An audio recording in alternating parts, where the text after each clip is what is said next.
Xin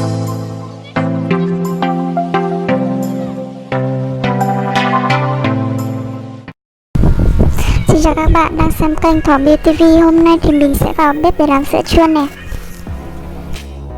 Đầu tiên thì mình sẽ chuẩn bị một nồi nước cho lên bếp. Ở đây mình có chuẩn bị 3 lon sữa đặc này và sữa chua để làm sữa chua màu nha mọi người. Ở đây thì mình sẽ chỉ dùng 2 hộp thôi và cốc đựng sữa chua. Và nồi để sau khi mình làm sữa chua mình đổ ra cốc, mình sẽ cho vào những cái nồi này và mình sẽ đổ nước ấm vào để mình ủ này. Bây giờ mình sẽ bắt tay vào làm nha mọi người. Mình sẽ mở 3 lon sữa đặc này và mình sẽ tắt bếp đi để cho nước nguội bớt. Mình sẽ đổ sữa đặc vào trong cái nồi nước này nhá.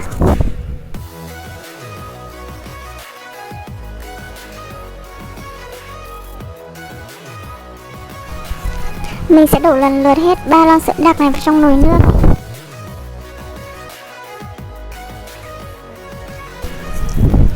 Mình sẽ dùng muôi để khuấy đều cho sữa tan hết.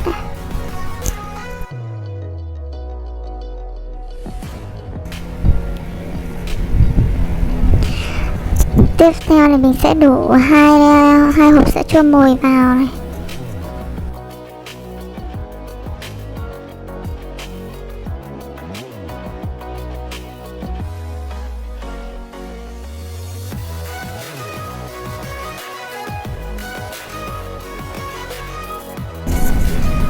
Và mình tiếp tục dùng muôi để khuấy đều để tan hết cái sữa chua mồi này ra.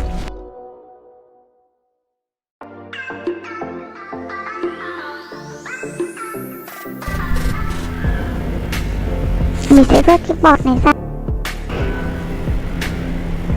mình vớt cho hết bọt ra.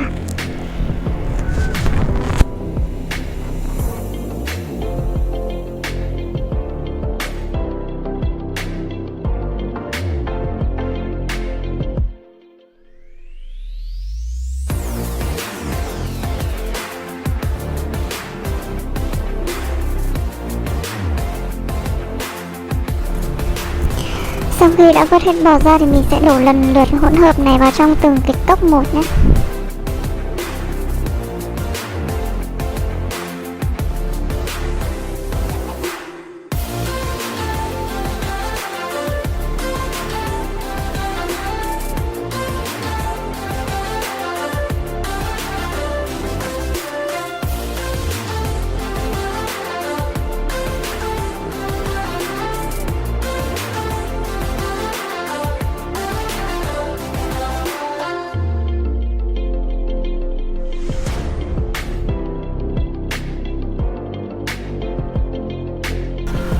Và mình sẽ đậy nắp hộp lại.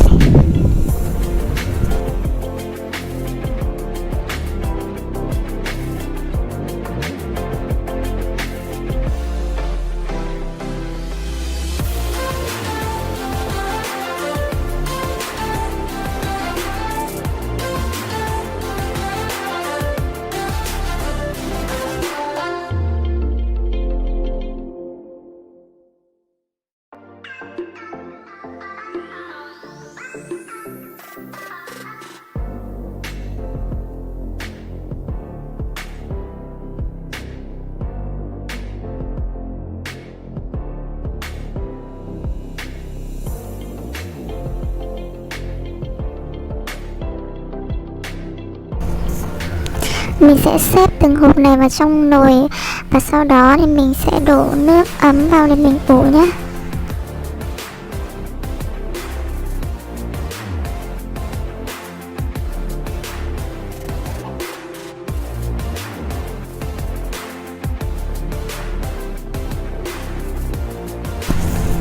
Ở đây thì mình đã chuẩn bị nước ấm sẵn rồi, mình sẽ đổ nước vào trong nồi. Mình sẽ quay lại gần để các bạn nhìn rõ hơn.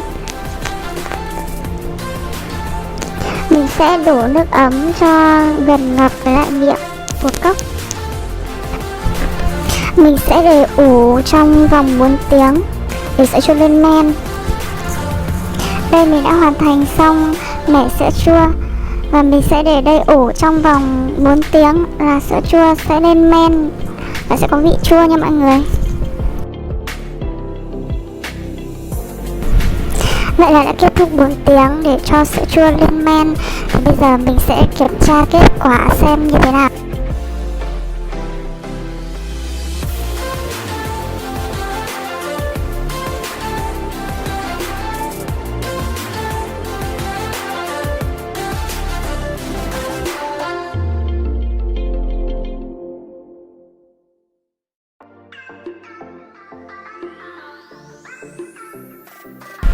Wow, nó sánh lại rồi này các bạn.